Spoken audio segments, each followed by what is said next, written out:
En la vasta colección de dioses y seres sobrenaturales en las creencias humanas, el nombre Yahvé, el Dios de la Biblia, es notable y ha sido recordado por muchos siglos. Pero ¿por qué este nombre es tan influyente y profundo? Los libros sagrados de los seguidores de Abraham hablan de un Dios que parece comandar un gran espectáculo en el cosmos. Este Dios crea el universo, las estrellas, los animales, las plantas, las personas y todo lo que conocemos. Frecuentemente llamado Yahvé en esos textos, ese nombre no es solo una etiqueta, sino una representación de las ideas de las personas sobre Dios a lo largo del tiempo. Analizar a Yahvé es más que solo estudiar una figura religiosa. Es un intento de entender nuestro pasado compartido. Pero, ¿qué significa esto para nuestra comprensión de la divinidad?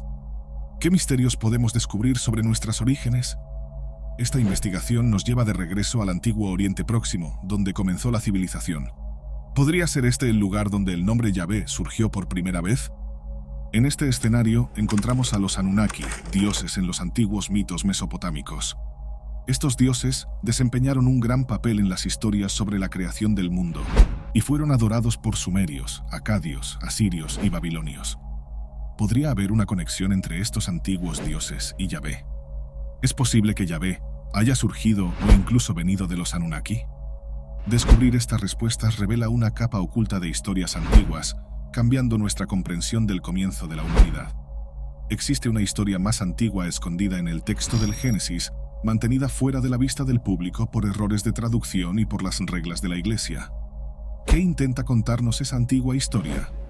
Al final de esta investigación, esperamos responder a la gran pregunta: ¿quién es Yahvé, el Dios de la Biblia? ¿Es realmente bueno en todas las teorías existentes o hay algo oculto en la historia? Saludos a todos. Si estás interesado en magia, alquimia, cábala, filosofía o la historia del ocultismo, asegúrate de suscribirte aquí en Camino Etéreo. Cada suscripción es un gran apoyo para los videos que hago en mi canal. Nuestra referencia más antigua a Yahvé se encuentra en la piedra moabita, o estela de Mesa, erigida por el rey Mesa de Moab alrededor del año 840 a.C., celebrando su victoria sobre Israel. La estela narra una historia similar a la encontrada en 2 Reyes capítulo 3, aunque con una diferencia crucial. La estela proclama una victoria moabita, mientras que la Biblia reivindica la victoria para Israel.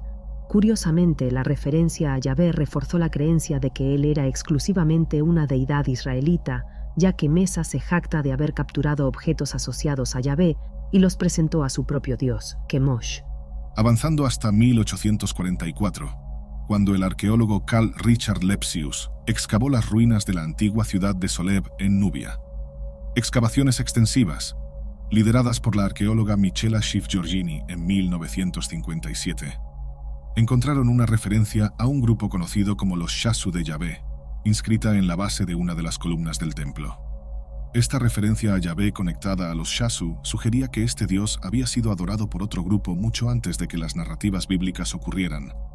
Los egipcios describieron a los Shasu como nómadas semitas, a menudo vistos como fuera de la ley. Aunque se han hecho intentos para conectarlos con los hebreos, estas afirmaciones han sido refutadas.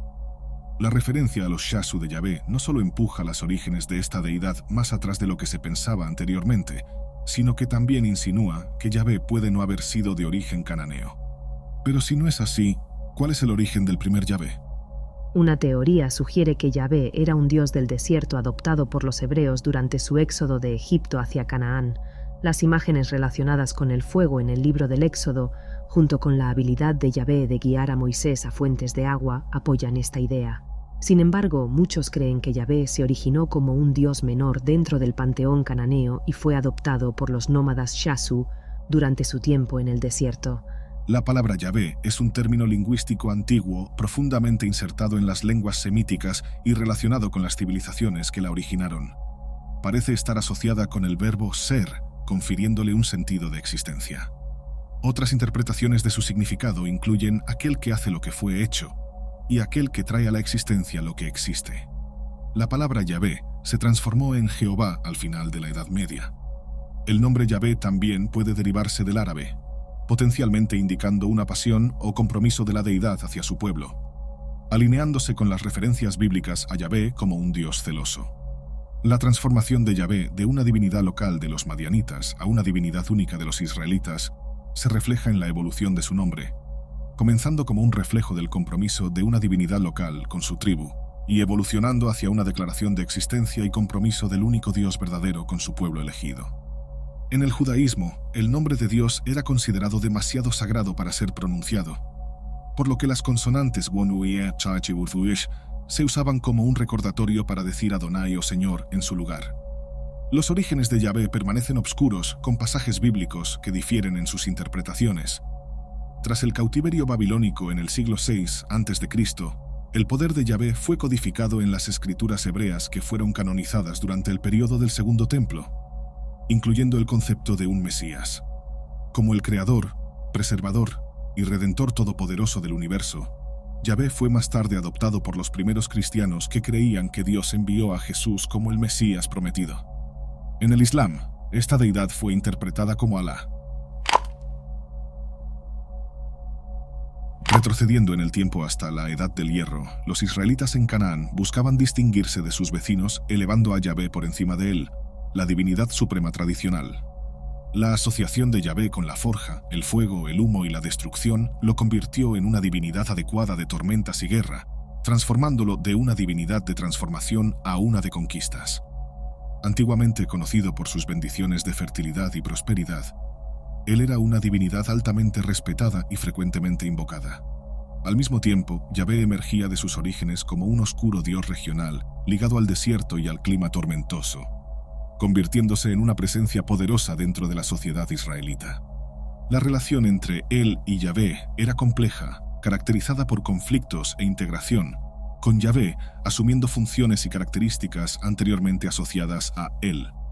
La ascensión de Yahvé a la posición dominante es evidente, ya que pasó de ser una divinidad local a ser el único Dios de los israelitas en un proceso marcado por una evolución y transformación religiosa detallada. Esta transición está claramente reflejada en la poesía israelita y en la literatura narrativa, que frecuentemente retrataban a Yahvé como una figura militante. Su estatus elevado como un dios nacional fue cimentado principalmente a través de las guerras de Israel. En tiempos de paz, las tribus se volvían hacia Baal, el dios de la fertilidad. Sin embargo, en tiempos de conflicto, buscaban la ayuda de Yahvé, el guerrero divino, en busca de triunfo. La representación de Yahvé como un guerrero divino es un tema recurrente en las escrituras hebreas que también forman parte del Antiguo Testamento cristiano. Incluso el Nuevo Testamento toma prestada esta imagen de guerrero. En los primeros días de Israel, Yahvé era visto como un dios de la tormenta y la guerra, una divinidad poderosa profundamente ligada a los elementos de la naturaleza. Esta representación de Yahvé puede haber sido influenciada por las religiones cananeas vecinas, que también adoraban dioses de la tormenta.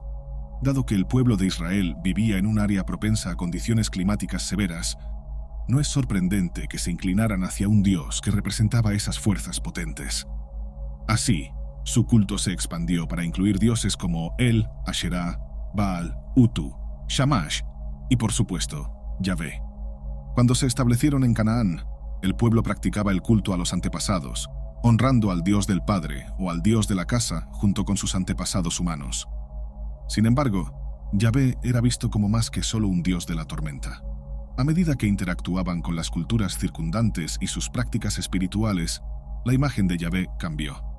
Comenzó a ser visto como un dios de la fertilidad, protección y dispensador de justicia. Es probable que este cambio haya sido influenciado por Asherah, la diosa cananea de la fertilidad, que era ampliamente adorada. A pesar de la popularidad de Asherah, su culto generó grandes discusiones teológicas. Los israelitas, particularmente aquellos en el reino del sur de Judá, estaban inclinados al monoteísmo y veían la adoración a Asherah como una amenaza a esta creencia emergente. Profetas como Elías se opusieron fuertemente a la adoración de Asherah y otros dioses cananeos, llevando a enfrentamientos violentos y a la eventual supresión de los seguidores de Asherah. Factores políticos de la época también desempeñaron un papel en la formación del culto a Yahvé. El reino del norte de Israel era más rico y más abierto al sincretismo, mezclando elementos de diferentes religiones en su culto a Yahvé. Este enfoque enfrentó fuerte oposición del reino del sur de Judá, que se movía hacia la adoración exclusiva de Yahvé. Cuando los asirios destruyeron el reino del norte en 722 a.C., marcó un punto de inflexión crítico en el culto a Yahvé. Refugiados del norte se unieron al reino del sur, trayendo consigo sus prácticas religiosas mezcladas, que probablemente influenciaron la evolución de la imagen de Yahvé y el desarrollo de costumbres religiosas israelitas únicas. A medida que el pueblo de Israel construía su sociedad en Canaán, querían destacarse de sus vecinos. Esto los llevó a priorizar a Yahvé sobre él, el Dios supremo tradicional de los cananeos. Sin embargo, aún no abrazaban completamente el monoteísmo. El pueblo permaneció enoteísta durante la era de los jueces y el reino de Israel. El reino se dividió después de la muerte de Salomón en 931 a.C., llevando a la creación del reino del sur de Judá, con Jerusalén como su capital. En Judá, adorar a Yahvé no era solo un acto religioso, sino también parte de su identidad. Yahvé era visto como su protector. El pueblo de Judá creía que eran elegidos por Yahvé, lo que influenciaba todo, desde sus tradiciones religiosas hasta sus decisiones políticas y modos de vida cultural. Yahvé era visto como un dios guerrero, un escudo contra los enemigos, una percepción que probablemente fue influenciada por los tiempos tumultuosos en que Judá vivía rodeado por imperios poderosos y frecuentemente involucrado en sus conflictos. El pueblo de Judá recurría a Yahvé en busca de seguridad y rescate. Su fe en el poder protector de Yahvé tuvo un impacto directo en todo, desde sus estrategias militares y lazos diplomáticos hasta sus políticas domésticas. En Judá, el culto a Yahvé era apoyado por el Estado. Los reyes de Judá, comenzando con David y Salomón, eran vistos como los representantes terrenales de Yahvé. Eran considerados elegidos por Yahvé para liderar a su pueblo, lo que les daba tanto poder político como religioso.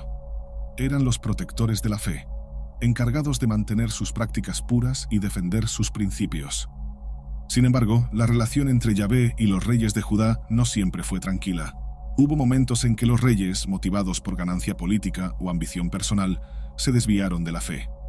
Trajeron dioses extranjeros, permitieron prácticas mezcladas en el culto a Yahvé y persiguieron a los profetas que osaban criticarlos. Estas acciones eran vistas como traiciones a Yahvé, merecedoras de castigo divino. Durante estos periodos de cambio religioso, los profetas surgieron como los orientadores morales de Judá. Eran considerados la voz de Yahvé, guiando al pueblo de vuelta a su Dios. Se opusieron a la adoración de ídolos, condenaron las injusticias en la sociedad y advirtieron sobre las graves consecuencias de abandonar a Yahvé. Sus mensajes no siempre fueron bien recibidos, pero eran esenciales. Actuaban como guías, trayendo al pueblo de Judá de vuelta a Yahvé cada vez que se alejaban. Pero la cuestión permanece: ¿por qué nosotros, como sociedad colectiva, continuamos reverenciando a esta divinidad nacida de las páginas de la historia como el único Dios verdadero? ¿Qué nos lleva a agradecer, buscar bendiciones y alabar a esta entidad? ¿Será que nuestra fascinación por lo divino refleja un deseo más profundo de explorar nuestras propias complejidades y desentrañar los misterios de las identidades divinas ocultas en los textos sagrados? ¿Podría ser que nuestras mentes nos estén atrayendo hacia un intrigante laberinto de conocimiento cósmico y autodescubrimiento? Es como si estuviéramos desentrañando registros antiguos, interpretando mensajes divinos que han atravesado el tiempo y el espacio. Reconocer que Yahvé no fue inicialmente una única divinidad, sino que evolucionó para convertirse en un dios monoteísta, es crucial para comprender la influencia extraterrestre en el crecimiento de nuestra civilización. La evolución de Yahvé de ser uno entre muchos a ser la divinidad suprema mundial ocurrió de dos maneras. Primero, desde el punto de vista humano, exploramos cómo el cambio del politeísmo al monoteísmo en el antiguo Israel fue un proceso lento y complejo que duró varios siglos. En la Edad del Bronce tardía, numerosas divinidades estaban ligadas a ciudades poderosas en una sociedad típicamente politeísta. Israel tenía su divinidad nacional, pero aún reconocía un panteón muy parecido a otros antiguos estados del Oriente Próximo. Con el tiempo, Yahvé comenzó a asumir un papel dominante, lentamente transitando hacia el monoteísmo, un camino marcado por cambios sociales, políticos y culturales a lo largo del tiempo. En segundo lugar, la transición teológica de Yahvé a la única divinidad representa la perspectiva de las propias entidades divinas. La teoría de los antiguos alienígenas posiciona a estos seres como entidades físicas que visitaron nuestro pasado antiguo, cuestionando si Yahvé era una entidad específica o un nombre para un grupo de individuos. La conexión entre Yahvé y los Anunnaki es evidente, ya que las regiones donde surgieron los nombres de Yahvé, El, Asherah y otros dioses Son las mismas regiones donde los Anunnaki aparecieron y fueron reverenciados. Profundizando más en este análisis, encontramos sorprendentes similitudes entre algunas de las entidades Anunnaki renombradas y las características de Yahvé. La jornada de Yahvé de un guerrero divino a una divinidad suprema, un creador, un proveedor de bendiciones, un salvador, un Dios Padre, es interesante. Observando a los dioses Anunnaki, Enki, Enlil y Ninurta, vemos paralelos intrigantes con las características de Yahvé, sugiriendo posibles superposiciones y transformaciones. Examinando al dios mesopotámico Enlil, el dios del clima y la guerra y padre de los dioses, su narrativa tiene paralelos con los relatos bíblicos involucrando a Yahvé. Sin embargo, la cualidad distintiva de Yahvé como un guerrero no se alinea con la imagen de Enlil. En cambio, Enki, el dios del conocimiento, las ciencias y los metales ocultos, comparte un alineamiento más cercano con las cualidades de Yahvé, y su sabiduría, comprensión y control sobre el oro y la plata se asemejan a los atributos de Yahvé en la Biblia. Otro Anunnaki, Ninurta, el dios de la agricultura, la caza y la guerra, comparte su naturaleza protectora y cualidades de guerrero con Yahvé. No obstante, sugerir que Yahvé es meramente Enki o Ninurta o cualquier otra divinidad disfrazada en un disfraz bíblico hebreo es una simplificación excesiva. Es necesario estudiar la relación y los roles de estos dioses en los relatos sumerios y bíblicos para realmente entender su conexión y evolución. Consecuentemente, el estudio de la transición de Yahvé de ser una divinidad entre muchas a convertirse en un dios singularmente reverenciado implica comprender tanto los cambios socioculturales y políticos impulsados por los humanos como los cambios teológicos desde la perspectiva de los dioses.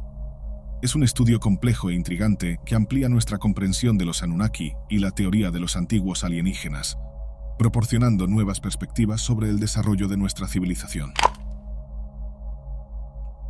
Sin embargo, es importante notar que Ninurta no era considerado una deidad oculta por los primeros sumerios, y sus representaciones no eran infrecuentes. Aún así, a medida que profundizamos más en la conexión Yahvé-Ninurta, encontramos un texto antiguo sustancial que arroja luz sobre un evento significativo, desafiando la idea de que Ninurta y Yahvé son uno y lo mismo. El texto específico trata de un evento notable e inolvidable cuyos detalles específicos sugieren que Ninurta no podría haber sido Yahvé.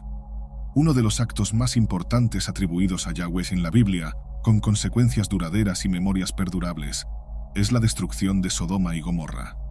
El evento también está registrado en textos mesopotámicos, permitiendo una comparación de las deidades involucradas. En Génesis 19, versículos 24 y 25, las ciudades de Sodoma y Gomorra, ubicadas en la llanura verdeante al sur del Mar Salado, son descritas como pecaminosas. Yahvé desciende de su morada y, acompañado por 2 ángeles, visita a Abraham y su esposa Sara cerca de Hebrón. Después de prever que la pareja anciana tendrá un hijo, Yahvé envía a los 2 ángeles a Sodoma para evaluar la pecaminosidad de la ciudad. Yahvé entonces informa a Abraham que si sus pecados son confirmados, las ciudades y sus habitantes serán destruidos. Abraham implora a Yahvé para que perdone Sodoma si al menos 50 personas justas son encontradas dentro de sus murallas. Yahvé está de acuerdo y después de que Abraham negocia con éxito el número a 10, él se marcha. Los ángeles, habiendo presenciado la maldad de la ciudad, instan a Lot a llevar a su familia y huir. Lot pide permiso para buscar refugio en las montañas y los ángeles consienten, retrasando la destrucción inminente. Eventualmente, el destino condenado de las ciudades se desencadena cuando Yahvé hace llover sobre Sodoma y Gomorra azufre y fuego del cielo, destruyendo aquellas ciudades, toda la llanura, todos los habitantes y todo lo que crecía en la tierra. Y Abraham se levantó temprano por la mañana y fue al lugar donde había estado delante de Yahvé y miró hacia Sodoma y Gomorra y hacia toda la tierra de la llanura y vio el humo subir de la tierra como el humo de un horno. En los registros mesopotámicos, este mismo evento está documentado como el clímax de la batalla de Marduk para establecer dominio en la tierra. Los textos mesopotámicos atribuyen explícitamente la destrucción de las ciudades pecaminosas a Nergal, no a Ninurta, dado que la Biblia afirma que fue Yahvé quien desencadenó la destrucción de las ciudades en lugar de los 2 ángeles investigadores. Se hace evidente que Yahvé no puede ser equiparado a Ninurta. En su libro Los Encuentros Divinos, Zecarías Sitchin aborda el enigma que rodea la identidad de Yahvé y llega a una conclusión notable. La idea bíblica de que los Elohim Los dioses o los Anunnaki tenían un dios propio puede parecer completamente absurda inicialmente, pero después de una reflexión más profunda tiene mucho sentido. Esto nos lleva a hacer una pregunta crítica. Si los Nefilim fueron los dioses que crearon a los hombres en la Tierra, ¿fue solo la evolución en el 12º planeta lo que dio origen a los Nefilim? Estos seres tecnológicamente avanzados, capaces de viajes espaciales cientos de miles de años antes que nosotros, y derivando explicaciones cosmológicas para la creación del sistema solar, también deben haber cuestionado sus orígenes. Esto podría haberlos llevado a lo que definimos como religión, la religión de ellos, su concepto de Dios, donde según Sitchin, Yahweh no es un Anunnaki, sino un ser divino que hasta los Anunnaki reverenciaban. Ahora, volviendo a nuestras preguntas iniciales, exploramos los puntos de vista contrastantes sobre la identidad de Yahweh, la perspectiva histórica humana y la perspectiva de los propios dioses. Este conjunto detallado de perspectivas evidencia la complejidad y la interconexión del tema. La relevancia del tópico de los Anunnaki y el impacto potencial de la teoría de los antiguos alienígenas sobre las percepciones religiosas del mundo son evidentes. Las religiones tradicionales a menudo fallan en inspirar una conexión íntima y profunda con la divinidad que permea y está en todas las cosas. Tienden a proyectar a Dios como una entidad distante y juzgadora que, a pesar de su amor proclamado por nosotros, mantiene un control riguroso sobre nuestras acciones. Pero, en nuestra visión, nuestra verdadera búsqueda espiritual nos lleva hacia adentro. Nos invita a explorar lo divino dentro de nosotros. Cuando nos conectamos verdaderamente con nuestra esencia, una religión auténtica es nuestro propio yo interior ligado a todo. En cuanto a Yahweh, bueno, Yahweh junto con otros dioses merece respeto por sus roles en la historia. Ellos moldearon nuestra civilización, cultura, cuerpos y vida en sí. Sin embargo, con respecto a la historia de lo que sería Yahweh, existen desacuerdos y teorías. Porque cuando se aprende sobre este Dios, parece muy diferente del bueno platónico que no cambia, es inequívocamente bueno y solo hace beneficios para las personas. El tema del cristianismo primitivo y cómo veía al Dios del Antiguo Testamento ha fascinado a los estudiosos en los últimos años. No es ampliamente conocido, pero los primeros cristianos no estaban todos de acuerdo sobre quién era el Dios del Antiguo Testamento, cuál era su papel y así sucesivamente. Marción, por ejemplo, un escritor cristiano primitivo, parecía creer que el Dios del Antiguo Testamento era malo, una visión que otros grupos cristianos también compartían. Antes de llegar a Marción, es importante trazar el contexto de este periodo, ya que realmente define el escenario para las figuras que serán discutidas. El cristianismo, buscando parecer intelectual, adoptó el repertorio intelectual de su tiempo, que estaba dominado por la filosofía platónica. Los cristianos no querían ser vistos como creyentes en fábulas o en representaciones moralmente problemáticas de Dios. Deseaban que Dios fuera inmutable, eterno, lleno de sabiduría, desconocido, trascendente, hipercósmico y, más importante, bueno, sin cuestionamientos sobre la bondad fundamental de Dios en ningún momento. Estos son los rasgos fundamentales del platonismo. El platonismo y el cristianismo se unieron y nunca dejaron de unirse. Hasta hoy, todos los cristianos insisten en que su Dios es bueno y solo bueno, y de alguna manera trasciende este mundo. Estas no son ideas inherentemente bíblicas. No hay punto en el que, al hojear la Biblia hebrea, se encuentre Dios es trascendente. Esto es platonismo que fue trabajado en el cristianismo como levadura que infló la masa. Además, algunos obispos de alto nivel en la Iglesia Católica Romana se autodenominan neoplatonistas en 2023. Con el Papa Benedicto XVI hubo una declaración oficial de que el cristianismo y el platonismo siempre se unieron y siempre fueron los dos elementos constitutivos de lo que se convirtió en la teología cristiana. En el segundo siglo, la situación no era diferente.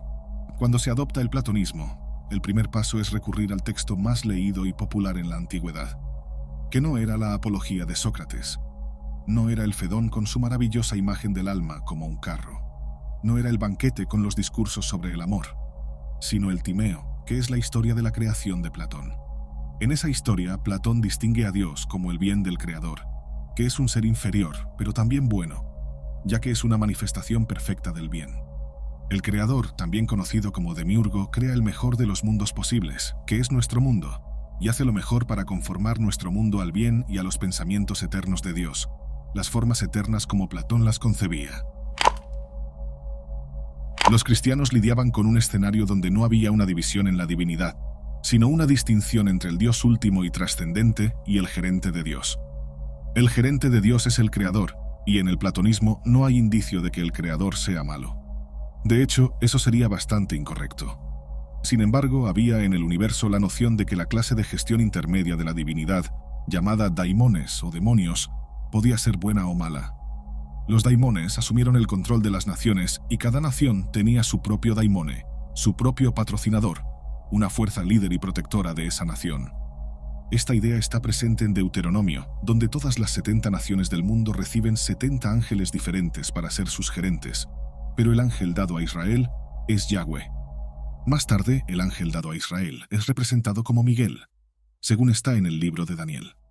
Esta idea de gobernantes angelicales o demoníacos de las naciones es fundamental y se observaba que, al viajar a diferentes regiones del mundo, diferentes ciudades-estado adoraban a diferentes dioses.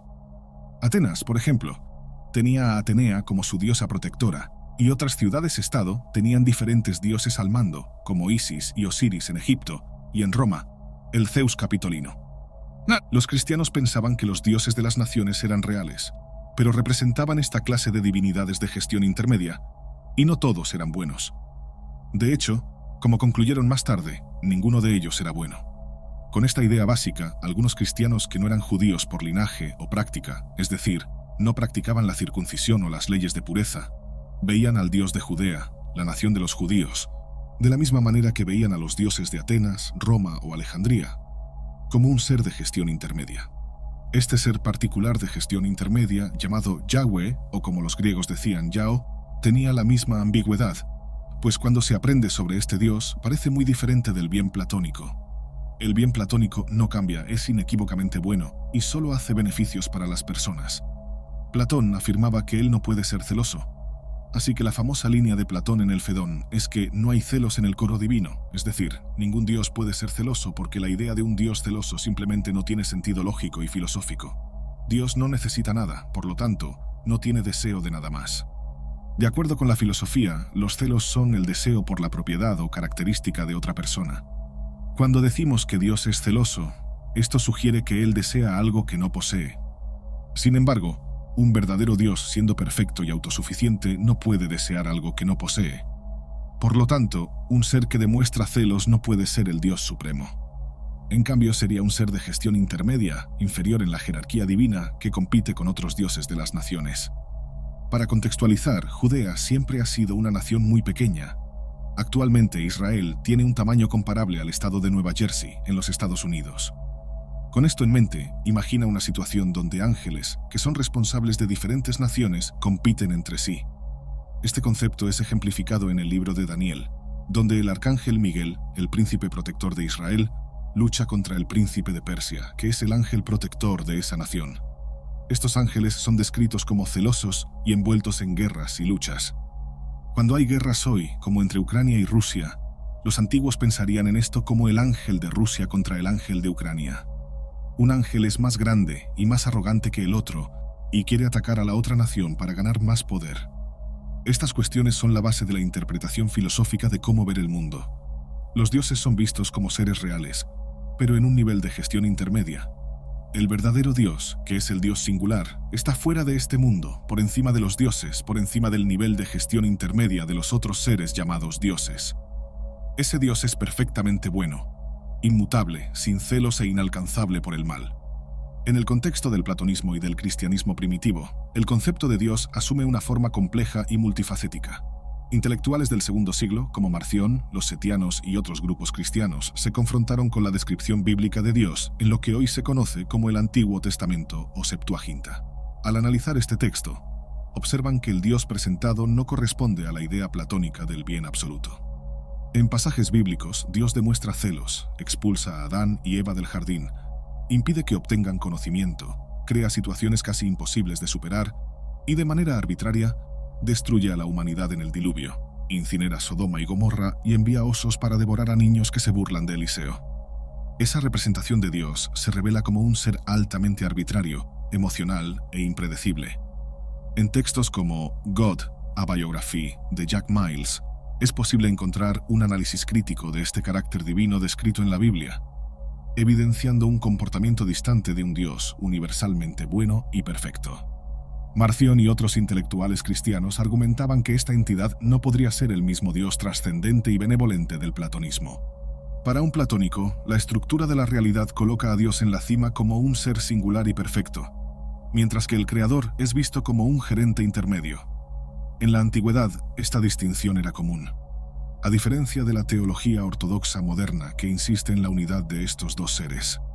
En la Septuaginta del Éxodo, reconocen al Dios de las plagas en el desierto, en las montañas y en la sangre como Set, interpretado a su propia manera en el sentido de que los judíos adoraban a Set, que es el dios del mal.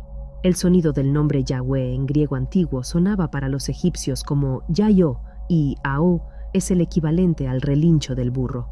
La Septuaginta es una traducción griega de la Biblia hebrea hecha en el siglo III a.C., y el libro del Éxodo describe las plagas que Dios, Yahweh, lanzó sobre Egipto para liberar a los israelitas de la esclavitud.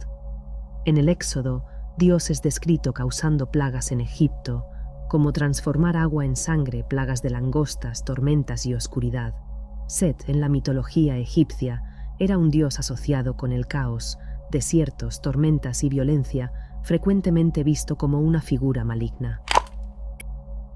En la traducción de la Septuaginta, los dioses de las plagas fueron interpretados como Set, reflejando una visión egipcia de que los judíos adoraban a Set, considerado el dios del mal. Para los egipcios, el nombre Yahweh sonaba similar al relincho de un burro, Ao, indicando una percepción despectiva. Así, los egipcios veían a Yahweh como Set, el dios del mal, lo que contrasta fuertemente con la visión judeocristiana de Yahweh como un dios benevolente. Este pasaje del relato destaca las diferencias en la interpretación de Yahweh entre los egipcios y los judíos, donde los primeros asociaban a Yahweh con Set, mientras que los últimos lo veían como un salvador y protector. Cuando el cristianismo emergió en Egipto en el segundo siglo, intelectuales como Basílides, Carpócrates y Valentín adoptaron la idea de que Yahweh era Set o una forma de Set, explicando su violencia y arbitrariedad. Este entendimiento ya era evidente antes del cristianismo, según se refleja en los escritos de Tácito, quien menciona la adoración israelita de burros como consecuencia de un supuesto evento en el desierto. La crítica al carácter de Yahweh se extendió a diferentes grupos cristianos. Los cainitas, por ejemplo, veían a Caín, un labrador, de forma positiva, en contraste con la visión tradicional judía. Otros, como los marcionitas y setianos, compartían la visión platónica de un creador perfecto y seres intermediarios, con Yahweh siendo uno de ellos. Set, el tercer hijo de Adán, era visto como una figura salvadora, llevando tradiciones místicas que antecedían al judaísmo, siendo identificado con Jesús en ciertas líneas de sucesión mística. Este contexto antijudío era común entre varias formas de cristianismo. La epístola de Bernabé, por ejemplo, sugiere que un ángel malvado engañó a los israelitas para practicar la circuncisión, implicando a Yahweh como ese ángel. En el Evangelio de Juan, Jesús acusa a los fariseos y saduceos de ser hijos del diablo, identificando a Yahweh como el padre del diablo y, por extensión, el propio creador del mal. Pablo, en 2 Corintios capítulo 4, se refiere al Dios de este mundo que cegó a las personas, distinguiéndolo del Dios Padre de Jesucristo. Esta visión es reforzada por Marción y otros intérpretes que veían a Yahweh como el creador imperfecto, distinto del Dios supremo y trascendente del platonismo.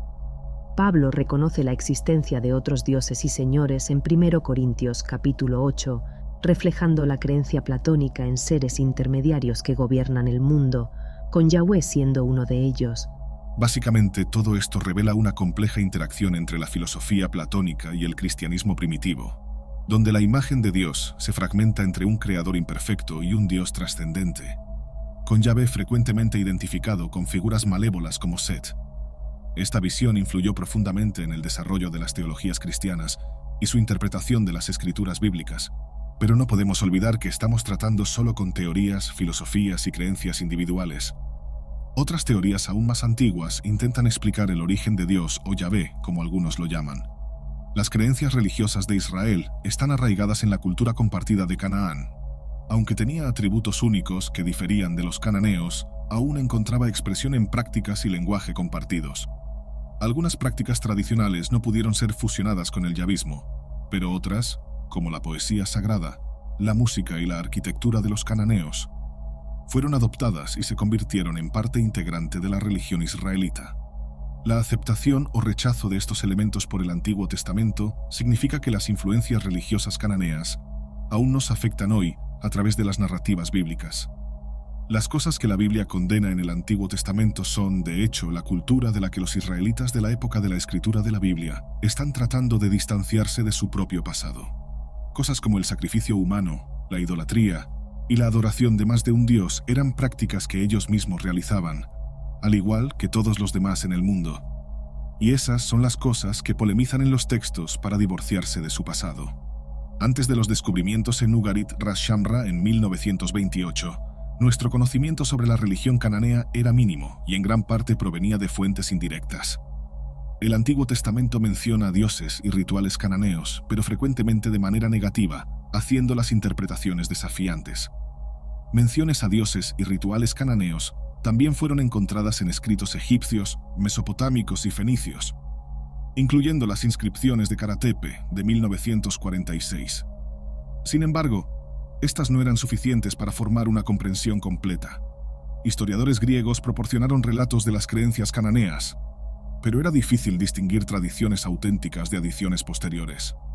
Excavaciones en lugares como Biblos y Megido nos dieron vislumbres, pero solo un cuadro fragmentario. Gracias a los descubrimientos en Ras Shamra, la antigua Ugarit, en el norte de Siria, los cananeos cuentan su propia historia. Cientos de tablillas de arcilla encontradas allí, escritas en un dialecto cercano al hebreo bíblico, ofrecen ricas percepciones. Estas tablillas presentan extensos poemas mitológicos, registros relacionados con los servicios del templo, listas de dioses y sacrificios, y detalles sobre trabajadores y rituales del templo. Además, se han descubierto artefactos vinculados a dioses como Baal y Dagón, incluyendo restos de templos y estelas. Es crucial entender, sin embargo, que aunque existía una creencia religiosa cananea central, había variaciones locales. Cada ciudad cananea tenía sus propias ideas. La religión cananea era más un asunto público que personal. Sus rituales, principalmente centrados en garantizar la fertilidad, eran eventos comunitarios. Aunque había actos individuales de devoción, como se ve en las inscripciones fenicias, la religión era principalmente una manera comunitaria de conectarse con las fuerzas de la naturaleza. Esto involucraba prácticas creídas para asegurar la creación continua y el rejuvenecimiento.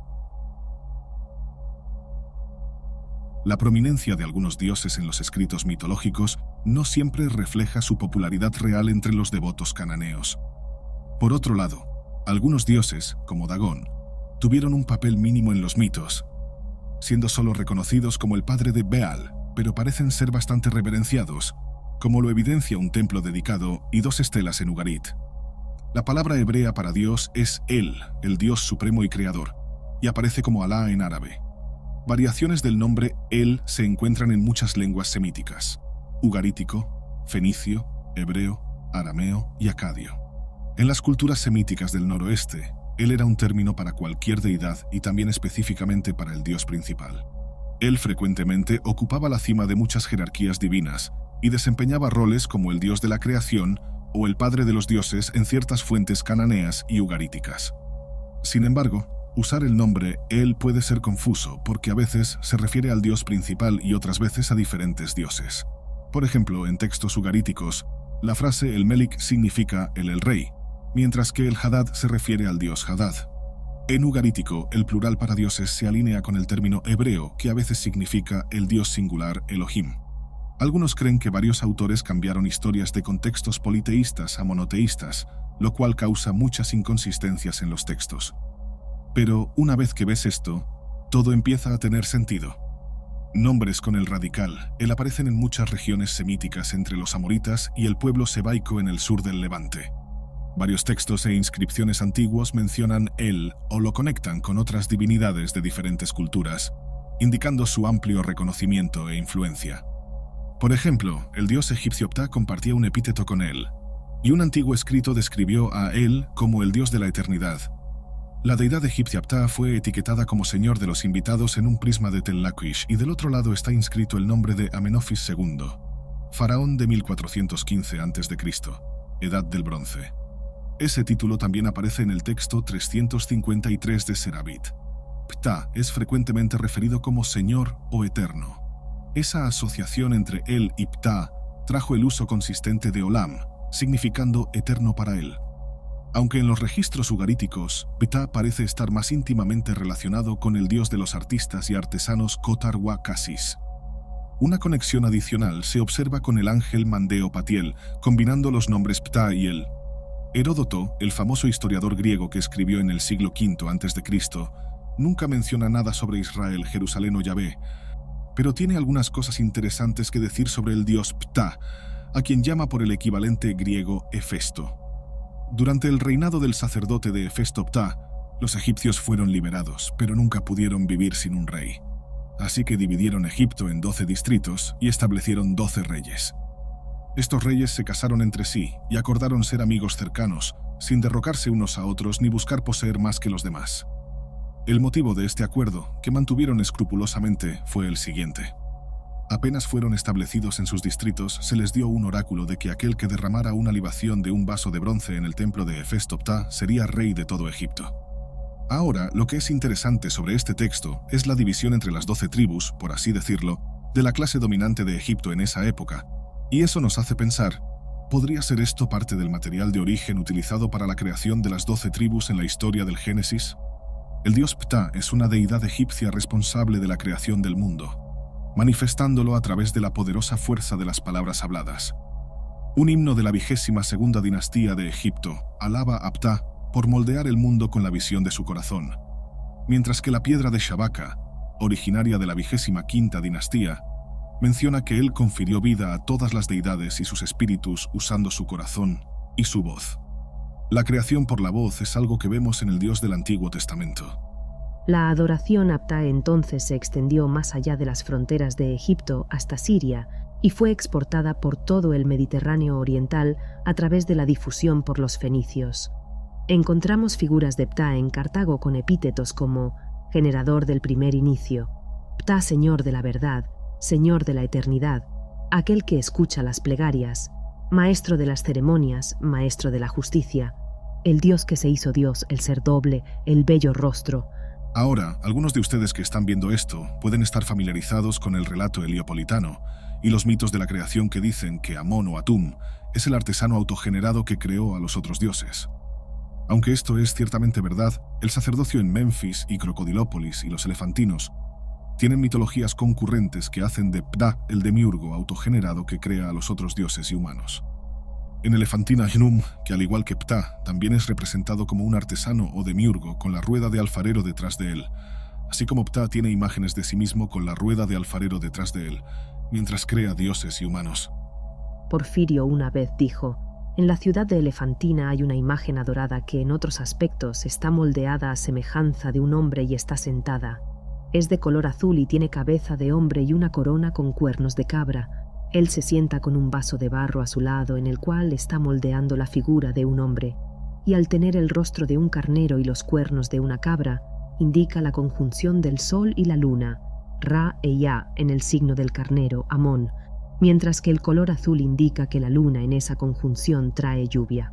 Continúa diciendo que en los misterios de Eleusis, el hierofante está vestido para representar al demiurgo, y el portador de la antorcha, el sol, el sacerdote en el altar, la luna, el heraldo sagrado, Hermes. Además, un hombre es admitido por los egipcios entre sus objetos de culto, pues hay una villa en Egipto llamada Anubis, en la cual un hombre es adorado y se le ofrece sacrificio, y las víctimas son quemadas sobre sus altares.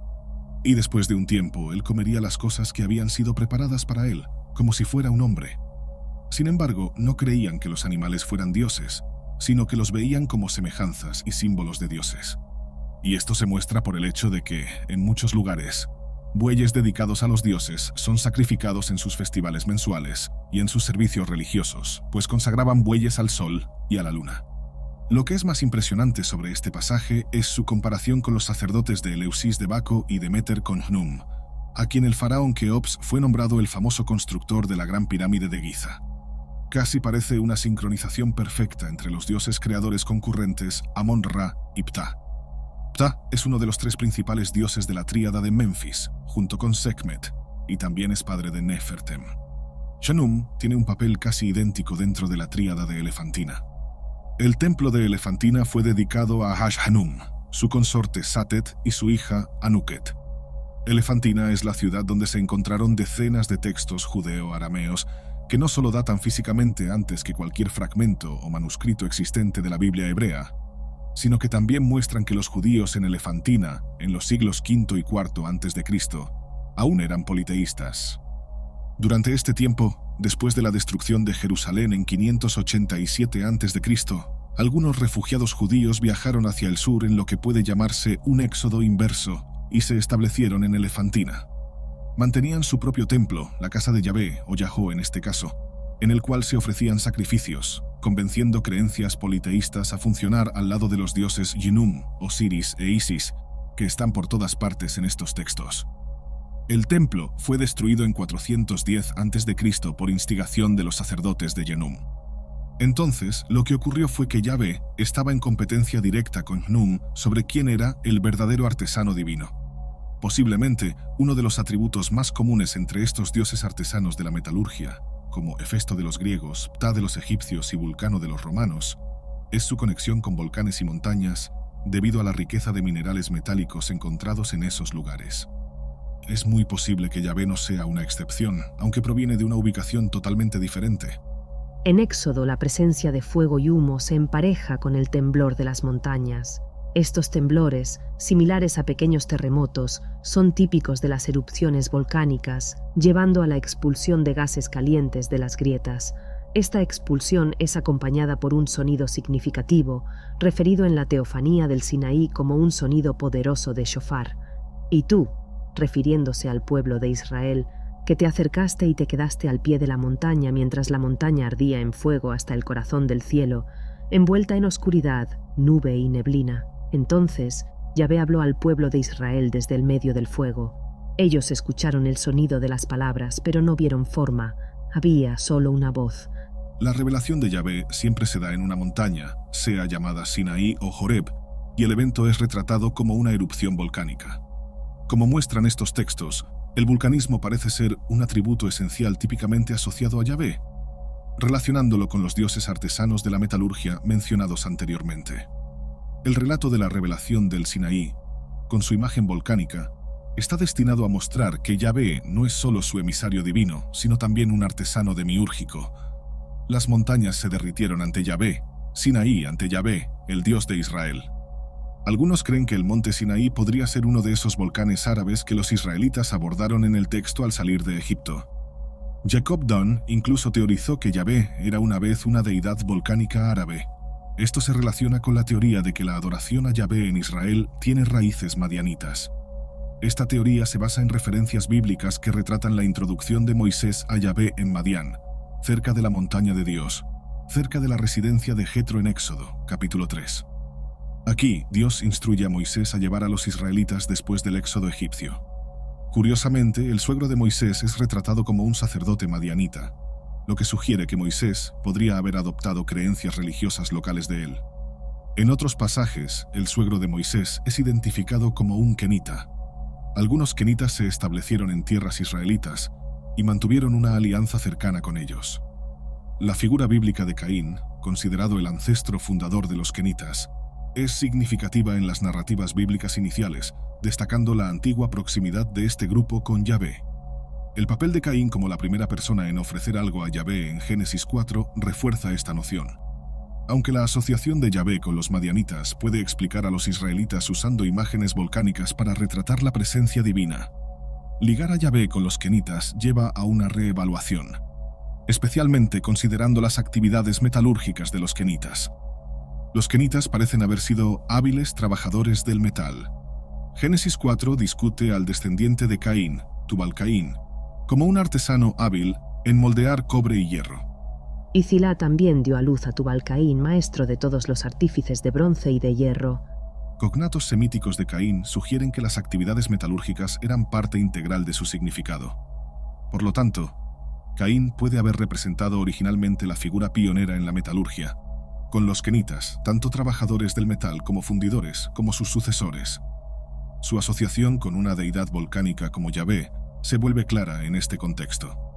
Históricamente, las deidades ligadas a la metalurgia también estaban conectadas a volcanes. Por ejemplo, Hefesto estaba ligado al monte Etna en la antigua Grecia, y el término volcán se origina del dios romano de la metalurgia, Vulcano. La conexión entre volcanes y fundición de metal es directa.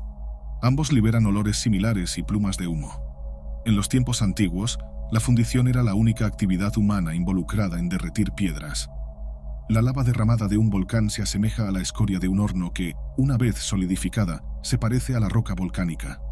Esta similitud es evidente en la descripción de la revelación del Sinaí en Éxodo, comparando el humo ascendente con el de una forja en Éxodo 19. El uso persistente de imágenes volcánicas al describir a Yahvé implica un aspecto metalúrgico profundamente arraigado en su identidad anterior.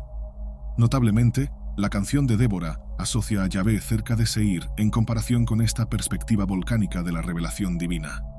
Este aspecto volcánico de la revelación divina también es destacado en el relato de Deuteronomio sobre la revelación en Horeb, observando que Yahvé se comunicó desde el medio del fuego y el humo, esencialmente desde el núcleo del volcán mientras éste erupcionaba. Oh Yahvé, cuando saliste de Seir, avanzaste desde el campo de Edom, la tierra tembló, los cielos destilaron, sí, las nubes destilaron agua, las montañas temblaron ante Yahvé, aquel del Sinaí, ante Yahvé, el Dios de Israel. Los escritos en Zacarías apoyan esta idea. El libro comienza con una severa reprensión a los profetas anteriores de Israel, acusándolos de abandonar los caminos de Yahvé e ignorar su llamado en Zacarías 1. Esta afirmación se elabora cuando el texto prevé la llegada de 4 rescatadores enviados por Yahvé, referenciados como herreros en Zacarías 2. Herreros y la subsecuente revelación en Zacarías 6. Zacarías presencia 4 carruajes voladores representando los 4 vientos originarios de las montañas de bronce, una terminología que alude a las regiones de minería de cobre, como Arabá y Sinaí, sugiriendo la antigua residencia de Yahvé. Así, incluso en la época de Zacarías, había aquellos que recordaban la asociación de Yahvé con la metalurgia. El papel histórico de Yahvé como una divinidad supervisando la metalurgia en el sur del Levante arroja luz sobre varios aspectos de su carácter. De hecho, Yahvé no se encuentra en ninguno de los textos o inscripciones ugaríticas o cananeas del norte, que están dominados por él y Baal, así como por el dios artesano Kotar Huacasis, que mencioné anteriormente, identificado con Ptah en textos que sobrevivieron de Memphis, así como Enki de los babilonios. Por lo tanto, Yahvé es más probablemente local del sur del Levante, cerca del desierto del Sinaí y Madián. Considerando la posibilidad de que Yahvé esté ligado al contexto geográfico del sur del Levante, nos movemos a la fase final de nuestro análisis, observando cómo Yahvé se transformó en una divinidad única. Esto ocurrió cuando Israel evolucionó de una sociedad enoteísta a una monoteísta. Antes de esta transformación, Yahvé compartía atributos con otras divinidades cananeas, notablemente El y Baal. Durante la monarquía israelita, especialmente bajo los reinados de David y Salomón, hubo un esfuerzo para consolidar el culto a Yahvé, centralizando la adoración en Jerusalén. Este proceso involucró la absorción de aspectos y funciones de otras divinidades. Por ejemplo, el dios supremo de los cananeos, estaba asociado con la creación, sabiduría y autoridad. Yahvé fue identificado con estos atributos, asumiendo el papel de creador y legislador. Además, la absorción de Asera, la consorte de El, es significativa. Excavaciones en Kuntilet Ashrut y Kirbet el-Kom revelaron inscripciones refiriéndose a Yahvé y su Asera, sugiriendo que Asera fue venerada junto a Yahvé. Sin embargo, con el desarrollo del monoteísmo estricto, Asera fue gradualmente removida del culto israelita oficial, transformando a Yahvé en el único Dios supremo y exclusivo. La centralización del culto a Yahvé culminó en la reforma de Josías en el siglo VII a.C. El rey Josías de Judá promovió una serie de reformas religiosas que tenían como objetivo eliminar la adoración de dioses extranjeros y centralizar el culto a Yahvé en el Templo de Jerusalén. Esta reforma fue influenciada por el descubrimiento de un libro de la ley durante la renovación del templo, que muchos estudiosos identifican como una forma inicial del Deuteronomio. Esta centralización y purificación del culto contribuyeron a la transformación de Yahvé en una divinidad monoteísta, eliminando otros cultos y estableciéndolo como el único Dios verdadero. Este proceso también involucró la reinterpretación y redacción de textos bíblicos para reflejar la nueva teología monoteísta. Pasajes que antes mencionaban otros dioses fueron reinterpretados o editados para enfatizar la exclusividad de Yahvé. Con eso, la imagen de Yahweh evolucionó de una divinidad local y tribal al Dios universal y exclusivo de los israelitas. Este desarrollo fue crucial para la formación de la identidad religiosa y cultural de Israel, preparando el camino para el judaísmo, el cristianismo y el islamismo, que todos reverencian a Yahweh bajo diferentes nombres y perspectivas. Pero al final, ¿cuál de las teorías es correcta? Esa es la pregunta que queda. El nombre del Dios del Antiguo Testamento es hebreo y nace de una construcción silábica simple, las consonantes I, I, A, H, W, H. Esta unión fue revelada a Moisés, uno de los grandes profetas bíblicos. Estas consonantes, cuando se unen, representan la totalidad de la naturaleza divina. Se organizan en un tetragrama que, en ausencia de sentido literal, expresan el nombre del Creador. Entonces, cuando decimos Yahweh, solo nos referimos a la pronunciación. Los estudiosos de todo el mundo hasta hoy divergen sobre la forma correcta, mientras que las civilizaciones adaptaron la pronunciación a la gramática vigente, creando ramificaciones en todo el mundo. Estos estudiosos encontraron el tetragrama IAHWH por primera vez en la piedra moabita, donde están registrados los detalles de la victoria de un rey de Israel, Omri, sobre Moab. Este es para el mundo externo el fragmento más antiguo de la historia que rescata detalles del nombre de Dios, el mismo que guía a Moisés, siendo el mismo que está contenido en las primeras páginas de la Biblia Sagrada. Esto hace de IHWH una figura distinta. Su nombre es mencionado más de 5.000 veces. Sabemos que es probable que apareciera aún más veces si la Biblia no hubiera sido escrita en arameo y griego, pues en las traducciones el término hebreo se perdió. En estudios más modernos, el término es una congruencia de una oralidad generacional, donde 4 fuentes principales que atestiguan los eventos de los 5 primeros libros bíblicos confirman la existencia de un Dios cuyo nombre es IHWH. En descubrimientos en el Mar Muerto, sobre todo de los manuscritos que fueron descubiertos solo en el siglo XX, IHWH está escrito usando un alfabeto hebreo antiguo, muy parecido al alfabeto fenicio. No es posible deducir cuándo surgió el paleohebreo, la estructura gramatical presente en los manuscritos. Históricamente, sabemos que en el momento del exilio, los judíos tuvieron que adaptarse a los fonemas y construcciones gramaticales del alfabeto arameo. Este proceso alteró el alfabeto hebreo, creando una lengua que sirvió como una segunda instancia idiomática. Cuando la Biblia hebrea fue traducida al griego, esto ocurrió en Alejandría. Parte de lo que fue escrito se perdió en la traducción, o fue adaptado, eliminando el sentido que era expresamente hebreo. El proceso de traducción buscó eliminar nuevas construcciones fonéticas y simplificar temas. Cuando esta migración se completó, se llamó Septuaginta. La palabra griega usada para sustituir el tetragrama fue kurios, que significa Señor. Entonces, poco a poco, IHWH pasó a ser solo Señor, o del hebreo Adonai, con el mismo significado. Lo importante es que esta palabra se popularizó y poco a poco se mezcló con las tradiciones religiosas que de ella derivaron, buscando una mayor cercanía con el cristianismo. El término no se usa con frecuencia. Este rechazo está vinculado al uso indebido de un nombre fuerte y sagrado pronunciado en vano. El nombre de Dios es algo que debe ser protegido, pero la Biblia, como ya mencioné, lo cita al menos 5.000 veces. Esta es una tradición rabínica, histórica y cultural, sin gran referencia en las Escrituras. También es un trabajo de interpretación personal, pues al juzgar que la boca puede llevar al hombre a la ruina, se atribuye a lo que se dice una característica casi diabólica. Pero, mira, si analizamos de cerca, IHWH aparece sin las alteraciones de los masoretas, conocidos por añadir vocales a la palabra. En algunos casos, el tetragrama aparece solo con una vocal, con 2 y con diferentes composiciones de consonantes. Esto indica que el nombre atribuido a Dios era algo más pronunciable y hasta espiritual que ortográficamente organizado. En otros momentos, el tetragrama se usa para evitar repeticiones de términos. Entonces la sugerencia fue aplicar otras 2 palabras, Adonai, que ya aprendimos aquí antes, y Elohim. Podríamos pasar horas aquí hablando del diálogo entre Moisés y Yahshua, principalmente porque el profeta pregunta su nombre y él le responde con una respuesta totalizadora, una oda a la perfección y al ciclo eterno de la creación. Pero creo que llegamos exactamente al punto más importante, un punto de ruptura. Los primeros cristianos, al traducir el término griego kurios, Mantuvieron la traducción clásica de Señor, Adonai y Elohim, eliminando de la segunda parte de la narrativa el tetragrama. Lo que nos lleva al gran protagonista de esta nueva fase, un Mesías esperado por el pueblo de Yahweh, pero que quizás no se refirió a Yahweh. Todo lo que diré ahora es especulación, pero con gran esfuerzo histórico y fuente de varios estudios, algunos están siendo conducidos hoy en día. Representan un esfuerzo más moderno para entender quién era Dios y sobre cuál Dios Cristo se refería. Jesús es una figura central en la historia humana, y su comprensión del divino y su papel como mensajero de la fe han sido objeto de estudio durante siglos. Reconocer al Dios de Jesús es reconocer su papel en el propio orden cósmico y su posición en la Trinidad.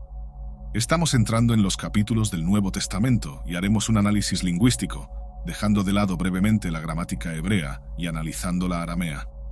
Cuando Jesús se refería a Dios, no hablaba de un teos distante e inalcanzable, sino de un Abba, una palabra aramea que significa padre en un sentido íntimo y familiar. Esta elección de palabras refleja la proximidad que Jesús sentía con el Creador, rompiendo con la idea de un Dios inaccesible e inalcanzable. Es esta relación que Jesús ofrece a sus seguidores, una relación de confianza, donde lo divino es al mismo tiempo omnipotente y cercano. Pero antes de analizar profundamente el concepto de Abba, necesitamos entender cómo las tradiciones judías moldearon esta visión. La historia del pueblo judío, con sus leyes, profetas y prácticas ritualísticas, influyó fuertemente en la manera como Jesús entendía a Dios y su misión en la tierra. Él no vino para abolir la ley, como él mismo afirmó, sino para cumplirla de una manera que superaba el entendimiento literalista de su época. Jesús no estaba rompiendo con las tradiciones judías, las estaba reinterpretando de una manera que traía nueva luz a su relación con el Padre Celestial. De cierta manera, piensa en los hombres que Yahweh erigió en Israel, de los reyes que construyeron monumentos sagrados en nombre de la conexión con lo divino. Jesús no surge para iniciar una etapa que altera esa tradición, pero su relación con Abba es diferente. No es la subordinación de Curios, y mucho menos la relación distante de Yahweh. Y aún así, por más que Jesús fuera un hombre intelectualmente superior capaz de proveer nuevas interpretaciones e indicar un nuevo camino, él todavía se adecuaba a las tradiciones helenísticas y judías. Teos era un término griego usado para describir a dioses en el sentido más amplio, un término utilizado por los judíos helenizados que vivían en la diáspora, mientras que Elohim era un término plural usado en las escrituras judías para referirse a Dios, llevando una connotación de multiplicidad en la unidad. Como dije antes, tener varios términos que en diferentes traducciones tendrían el mismo significado era una forma de honrar la construcción gramatical matriz y no generar repeticiones innecesarias. Pero hay algo más aquí. Jesús se distanciaba de algunos aspectos más severos de la tradición judía, especialmente en la manera en que se refería a Yahweh, el nombre divino más reverenciado y casi impronunciable entre los judíos. Porque, en cierto modo, Jesús no lo menciona. Siempre busca Elohim y Teos, términos que llevan una amplitud universal y un ideal de divinidad que posee valores y pesos más cósmicos y menos rígidos. Históricamente, los romanos dominaban Palestina en la época de Jesús, y el contacto con la cultura griega era intenso. Para que quede más claro, la influencia helenística transformó no solo la política, sino también la teología. Jesús, fruto de su tiempo, podría estar adaptando sus palabras y términos para que fueran más accesibles tanto para judíos como para gentiles, facilitando la comprensión de su mensaje. Este es un posible camino, aún más cuando entendemos que el Mesías sabía que tenía una misión evangelizadora para todas las naciones de la tierra. Sin mencionar que era más fácil sintetizar la figura de Yahweh como un padre, facilitando la comprensión de pueblos distantes. Jesús era también un rebelde, no en el sentido negativo de la palabra. Al utilizar el término Abba, rompía con la formalidad del sacerdocio y de la tradición judía, que veía a Dios como una entidad distante. El uso de un término tan íntimo muestra la audacia de su espiritualidad, ofreciendo una nueva forma de conexión entre los hombres y lo divino. Jesús no fue elegido Salvador por casualidad. También, obviamente, su elección no fue una elección, sino una imposición, considerando que nació para el oficio. Pero es particularmente curioso que Yahweh haya elegido a un hombre engendrado por una mujer, que sentía como los hombres sienten, para llevar su nombre adelante. Es como si Yahweh entendiera que los hombres solo confían en lo terrenal, basándose en la empatía que sentimos ante semejantes. Jesús sería de esa forma un salvador que se salva a sí mismo en el proceso, pues comprende que el pecado por el cual muere es el mismo pecado que nació con él. De manera simbólica, también inaugura a un nuevo Dios más dispuesto a amar. Pero espera.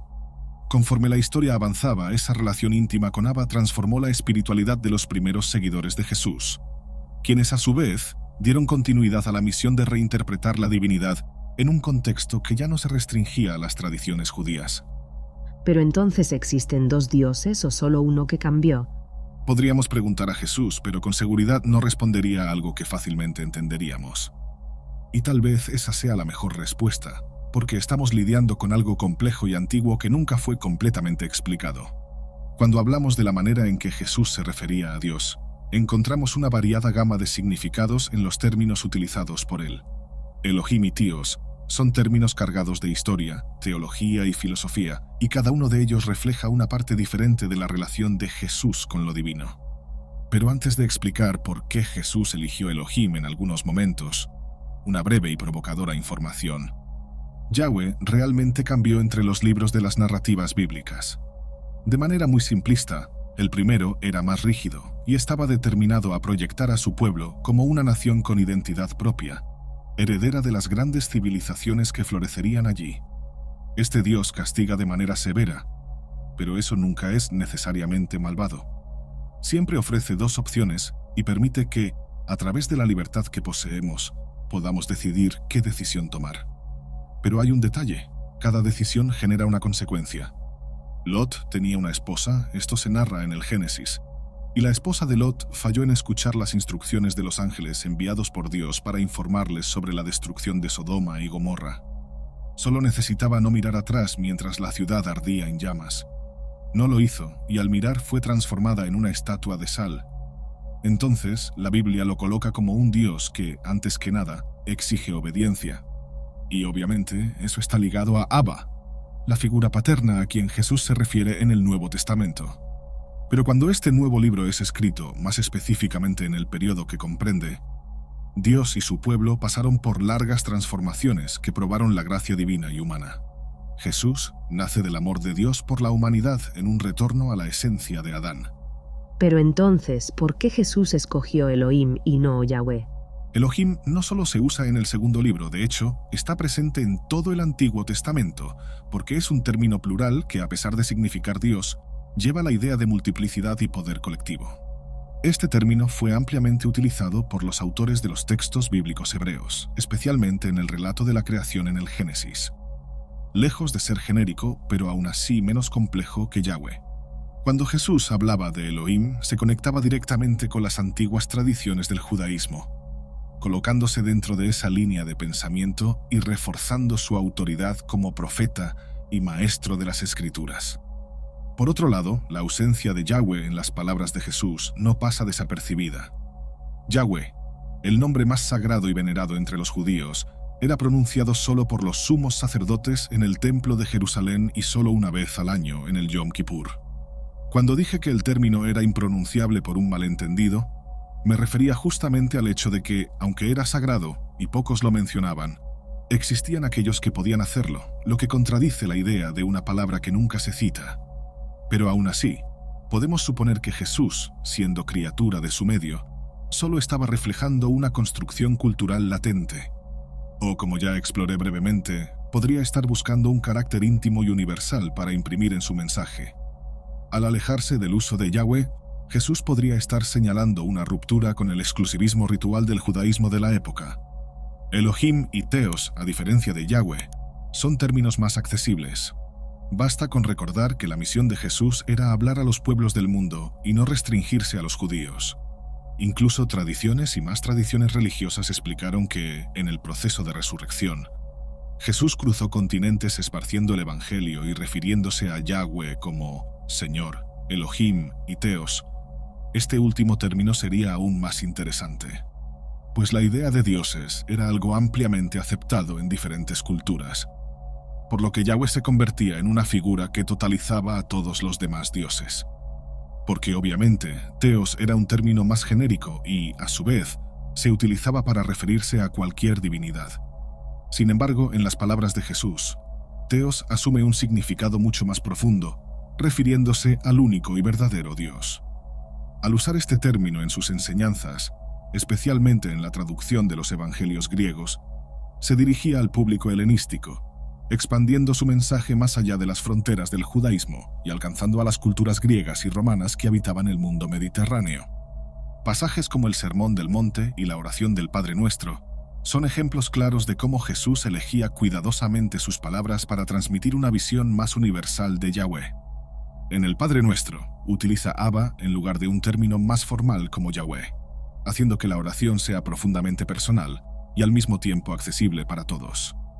Esta elección de palabras, Elohim, Teos, Abba, fue crucial para la manera en que los seguidores de Jesús y los primeros cristianos moldearon su visión de Dios.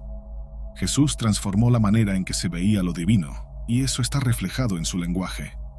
Al abandonar el exclusivismo del nombre sagrado de Yahweh y optar por términos que trascendían culturas y fronteras, Jesús abrió el camino para la expansión del cristianismo. Jesús no solo era un maestro de las Escrituras, sino un verdadero innovador espiritual que aportaba una lectura profética y esotérica de los textos sagrados.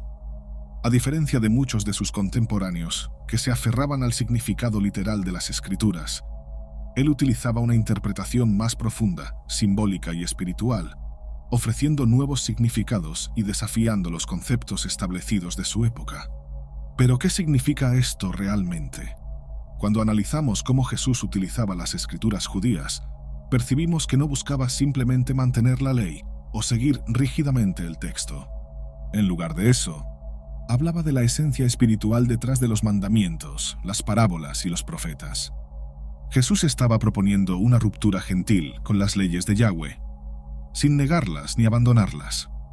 Esta ruptura le permitió adaptar los enunciados para un público más laico. Las leyes, tan presentes en el Antiguo Testamento, son muchas veces abordadas de manera muy rígida por los fariseos y líderes religiosos de su época. Jesús, sin embargo, trae una visión de que el espíritu de la ley era mucho más importante que la obediencia ciega. Enseña que el verdadero cumplimiento de la ley está en el amor a Dios y al prójimo, y no solo en la adhesión superficial a las reglas. Tal vez, de alguna manera, Jesús estaba superando la figura de Yahweh como el legislador implacable, transformándolo en un padre amoroso. Hay estudiosos que sugieren que, al interpretar las Escrituras de manera esotérica, Jesús estaba señalando una transición espiritual en la que las leyes de Yahweh ya no serían necesarias para alcanzar la salvación.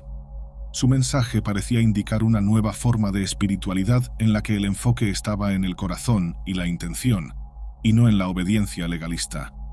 Otro punto que debe ser observado fue la transición de la tradición judía al cristianismo, que marcó un proceso complejo de redefinición espiritual en el cual las leyes y prácticas religiosas asociadas a Yahweh comenzaron a ser reinterpretadas o incluso abandonadas por los primeros cristianos. El surgimiento del cristianismo como una religión distinta trajo consigo un enfoque completamente nuevo sobre la cuestión de la ley, la tradición y la interpretación de las Escrituras. Poco después de la muerte de Jesús, sus seguidores enfrentaron un dilema. ¿Debemos seguir cumpliendo las leyes judías? Y si es así, ¿hasta qué punto? Este era un debate en la comunidad cristiana. Por un lado, estaban aquellos que creían que las enseñanzas de Jesús debían verse como un cumplimiento de la ley mosaica, y que los cristianos debían continuar siguiendo las prácticas tradicionales de sus antepasados. Por otro lado, había quienes veían a Jesús como el inicio de una nueva era, en la que la obediencia ciega a la ley ya no era necesaria. Aquí podemos ver figuras importantes como Orígenes y Clemente de Alejandría. Ambos teólogos de los primeros siglos del cristianismo proponían una lectura más espiritual y simbólica de las Escrituras, argumentando que el verdadero significado de los textos sagrados estaba en las entrelíneas y no en la aplicación literal de la ley. Para ellos, Jesús había traído una nueva forma de comprender la voluntad de Dios, una que trascendía las tradiciones del Antiguo Testamento. Este rompimiento se hace más evidente en el Concilio de Jerusalén, descrito en el libro de los Hechos de los Apóstoles. Fue en ese encuentro donde los líderes cristianos, incluyendo a Pedro y Pablo, debatieron la cuestión de la circuncisión y la necesidad de seguir las leyes judías. La decisión final lo cambió todo. Ya no era necesario seguir las leyes de Yahweh para ser cristiano. Con esto, el cristianismo se afirmaba como una nueva religión, distinta del judaísmo y con una interpretación propia de la relación entre Dios y la humanidad. Para los primeros cristianos, esto significaba que la salvación ya no dependía de la observancia de las leyes de Yahweh, sino de la fe en Jesucristo como el Hijo de Dios y Salvador. El impacto de esta decisión fue profundo. El cristianismo se alejaba de sus raíces judías y se transformaba en una nueva tradición espiritual que trascendería fronteras culturales y geográficas. Esta nueva alianza que Jesús había establecido no estaba basada en rituales y sacrificios, sino en el amor, la fe y la compasión. Pero como veremos a continuación, esta ruptura con las tradiciones yahvistas trajo a la superficie preguntas sobre el papel de otras entidades mencionadas en el Antiguo Testamento, incluyendo el demiurgo, un concepto que sería ampliamente explorado por los primeros cristianos y filósofos. La transición espiritual iniciada por Jesús y continuada por los primeros cristianos no solo involucraba la reinterpretación de las leyes y tradiciones de Yahweh, sino que también planteaba cuestiones más profundas sobre la naturaleza de Dios y el universo. Uno de los conceptos más complejos y controvertidos que surgieron de esta reflexión fue el demiurgo, una figura que sería central en el pensamiento gnóstico y en algunas corrientes filosóficas antiguas. Mientras que Yahweh era dejado de lado por una cuestión propagandista, el demiurgo pasó a asociarse con el propio Dios del firmamento. Dentro del gnosticismo, representa al creador imperfecto, responsable del mundo material y sus limitaciones. Esta idea surge de la concepción dualista que separa el mundo espiritual perfecto, eterno y divino, del mundo material, visto como corrupto y defectuoso. Esta concepción es platónica, y como ya hemos visto otras veces, el gnosticismo está fuertemente influenciado por Platón, tanto que algunos de los hallazgos más antiguos, entre ellos manuscritos en Egipto, fueron encontrados con copias de 2 de sus obras. Estas tradiciones creían que el Dios del Antiguo Testamento no era el verdadero Dios supremo, sino el demiurgo, una entidad que creó el mundo físico, pero que no poseía la pureza y bondad del verdadero creador. Este concepto desafía directamente la interpretación tradicional de figuras como Yahweh y Elohim, sugiriendo que el Dios responsable de la creación del mundo material no era la fuente suprema de toda bondad, sino una entidad menor que creó un mundo lleno de imperfecciones. Si el demiurgo era el creador del mundo físico, entonces tal vez la creación misma sea una prisión, y el verdadero Dios reside en un plano superior, accesible solo a través del conocimiento espiritual, la gnosis. Pero echemos un vistazo más de cerca. El término demiurgo proviene del griego demiurgos, que significa artesano o trabajador. En el pensamiento platónico, el demiurgo era el responsable de moldear el universo físico a partir de una materia preexistente, imperfecta por naturaleza. Platón, en su diálogo Timeo, describe al demiurgo como una entidad benevolente que creó el mundo conforme al modelo de las formas perfectas. Sin embargo, en el pensamiento gnóstico, esta figura asumió un carácter negativo. El demiurgo era visto como ciego y arrogante, convencido de que era el verdadero Dios, pero en realidad era responsable de una creación imperfecta y material. No es completamente malvado, pero es completamente ignorante. Para algunos de los primeros cristianos, especialmente los influenciados por el gnosticismo, demiurgo, Elohim y Yahweh son la misma entidad. Elohim, que aparece en los relatos de la creación, sería el creador del mundo material, pero no el verdadero Dios espiritual al que Jesús hacía referencia. Jesús entonces sería el portador del conocimiento que liberaría a la humanidad de las garras del demiurgo, revelando el verdadero camino hacia el reino espiritual. El Evangelio de Tomás, un texto gnóstico encontrado en Nag Hammadi, es un ejemplo claro de esta tradición. En él, Jesús habla de manera enigmática y esotérica, ofreciendo a sus discípulos enseñanzas que apuntan a un camino de liberación del mundo material y del control del Dios del Antiguo Testamento. Además, en el pensamiento gnóstico, el concepto de Elohim como una entidad plural también gana nuevas interpretaciones. Elohim en plural puede verse como una referencia a una colección de seres poderosos, ángeles, arquetipos cósmicos que participan en la creación del universo material, pero que no son el verdadero Dios supremo que Jesús revela. Esto refleja la idea de que el mundo material está gobernado por fuerzas menores, mientras que el verdadero Dios permanece oculto, aguardando ser descubierto a través de la gnosis. Este pensamiento fue ampliamente discutido por filósofos y teólogos de los primeros siglos de la Era Común. Orígenes, por ejemplo, se oponía a algunas de estas ideas, pero él mismo reconocía que el entendimiento literal de las Escrituras necesitaba ser superado por una lectura más profunda y espiritual. Defendía la idea de que los pasajes más controvertidos del Antiguo Testamento debían interpretarse de manera alegórica, sugiriendo que muchos de los episodios atribuidos a Elohim o Yahweh podían leerse como metáforas de verdades espirituales más profundas. Otras figuras importantes como Valentín, uno de los mayores pensadores gnósticos, proponían que el mundo material fue creado por un ser inferior, una emanación imperfecta del verdadero Dios. Para Valentín, el verdadero objetivo de la vida humana era trascender el mundo material y sus limitaciones, conectándose con el pleroma, el reino de la plenitud espiritual donde reside el Dios supremo. La idea de un demiurgo imperfecto también se alinea con el pensamiento griego y con otras tradiciones filosóficas antiguas. En la filosofía de Platón, el mundo físico es solo una sombra de las formas perfectas que existen en un plano superior.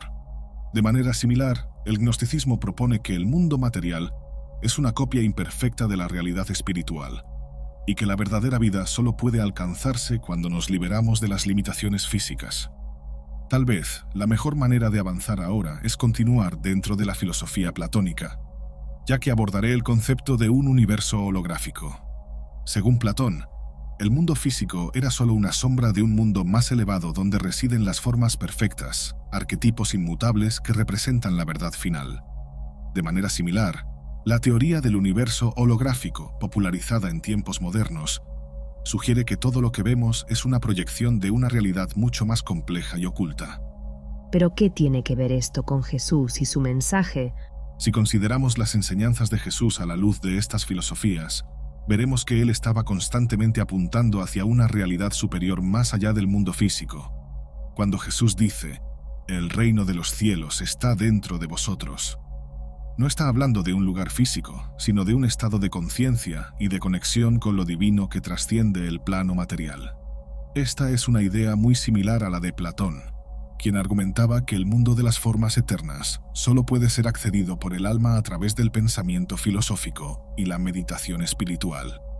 La teoría del universo holográfico propone que el mundo que percibimos es una proyección tridimensional de una realidad que en su esencia es bidimensional. Esto sugiere que todo lo que vemos, sentimos y experimentamos en el mundo físico es solo una sombra, una ilusión proyectada de una realidad más profunda, exactamente lo que Platón decía.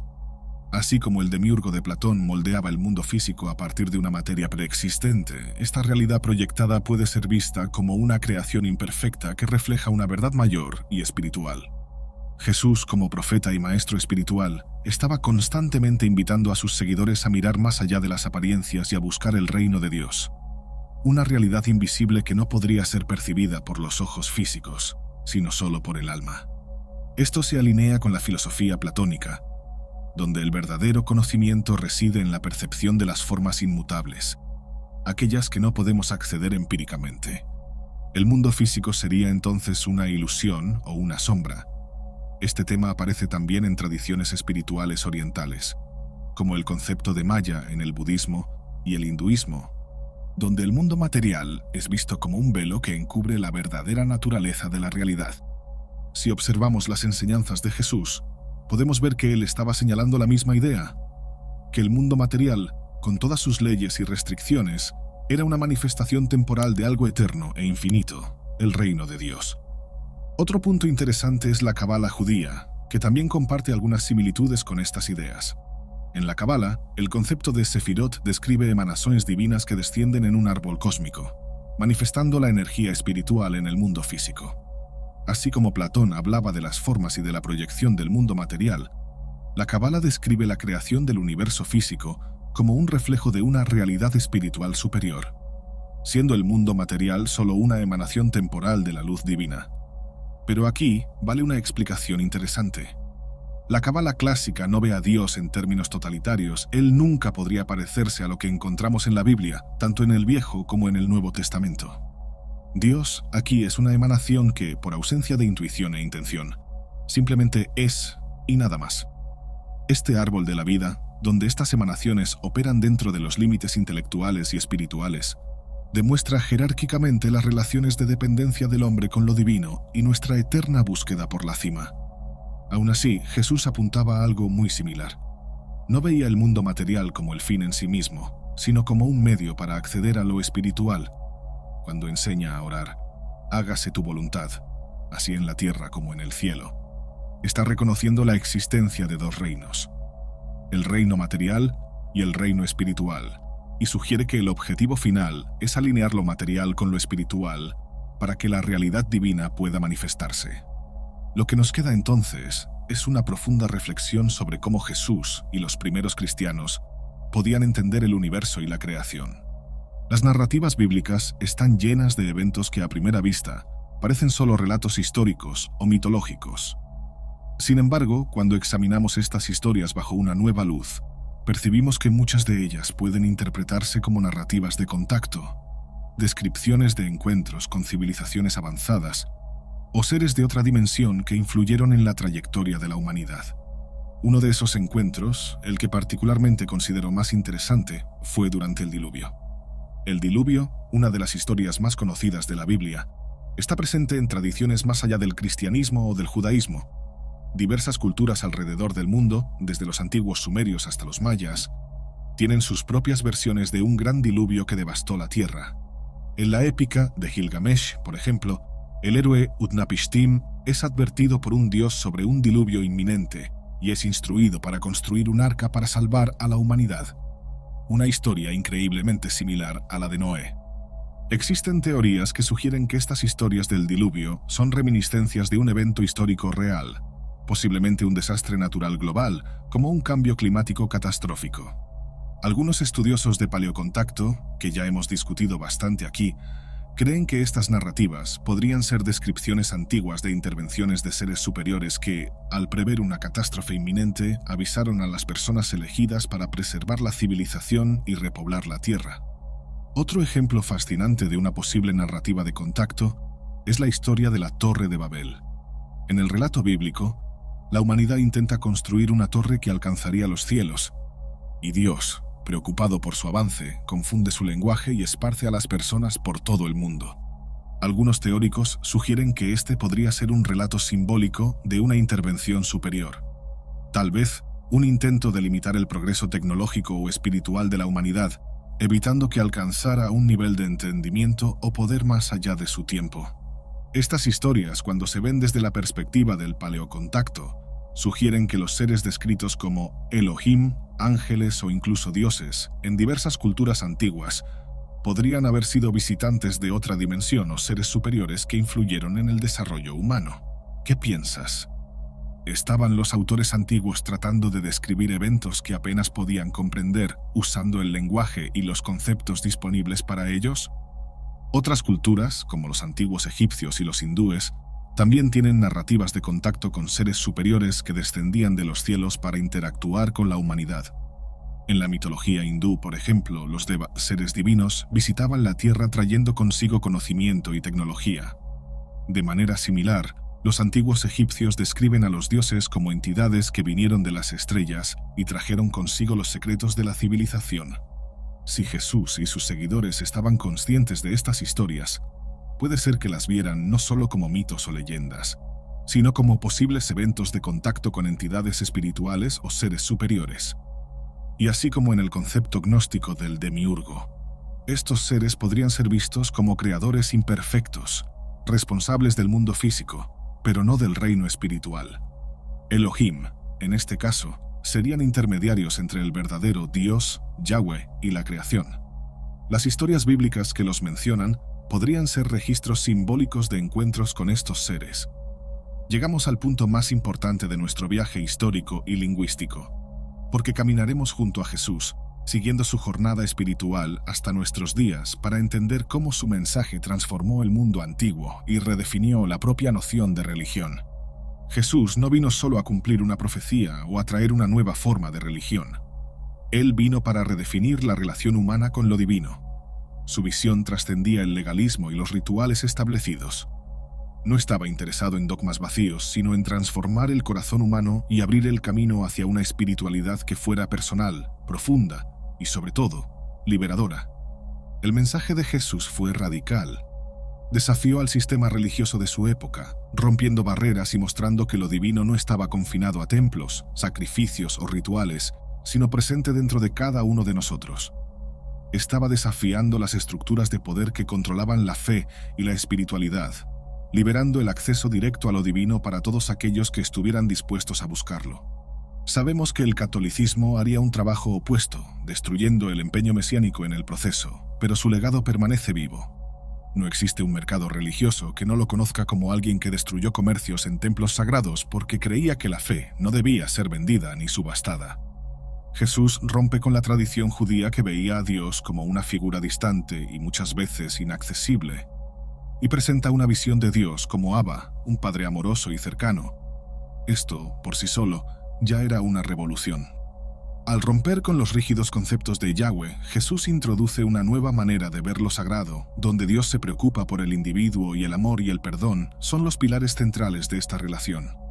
Esta nueva espiritualidad ya no dependía de seguir leyes externas o participar en sacrificios ritualísticos, sino de una transformación interna, una reconexión con la fuente de vida y con la esencia de lo divino dentro de cada ser humano. Esa era la jornada espiritual que Jesús proponía. Una jornada que nos llevaría más allá de las limitaciones del mundo físico y de las leyes religiosas hacia un estado de unión directa con lo divino. Entiende lo siguiente: antes del Mesías, la religión era en gran parte institucional, con sacerdotes que controlaban el acceso a lo divino y a la salvación.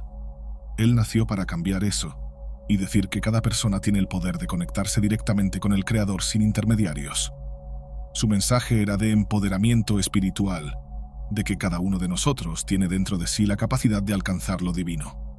Los primeros cristianos, como discutimos anteriormente, tomaron este mensaje y comenzaron a reinterpretar las escrituras y las leyes de Yahweh, buscando crear una nueva religión que reflejara la espiritualidad de Jesús. Y ciertamente este nuevo pensamiento, subvirtiendo las alegorías del pasado, ayudó a influenciar una nueva espiritualidad y un vínculo con Dios que era personal. Entonces, no estoy hablando solo de una nueva religión. Se trataba de una nueva forma de existir, de pensar y de conectarse con lo divino. Jesús era un liberador, por falta de un término más concreto. Mientras estuvo en la tierra y caminó junto a nosotros, Jesús también trajo una nueva comprensión de la naturaleza humana. Mostró que el ser humano no es solo un ser físico gobernado por leyes materiales, sino un ser espiritual con un propósito mayor. A través de sus enseñanzas, reveló que el sufrimiento y la muerte no eran el fin, sino parte de un proceso mayor de transformación y ascensión espiritual. La cruz, que representaba muerte y derrota para los romanos, fue transformada por Jesús en un símbolo de renacimiento y victoria espiritual. Su resurrección desafió el entendimiento materialista de la vida, abriendo puertas para la comprensión de que la verdadera vida trasciende el cuerpo físico y habita en las esferas espirituales. ¿Entiendes realmente la profundidad del mensaje de Jesús? Porque muchos creen que lo entienden, pero tal vez necesitan revisar el video. El sentido gramatical de una palabra no es más importante que el sentido espiritual de la palabra. Las personas viven sus espiritualidades de maneras distintas. Algunas ni siquiera creen en Yahweh, pero todos creen en algo, un ser que trasciende el cuerpo. Todos creen en Abba, Elohim o Yahweh.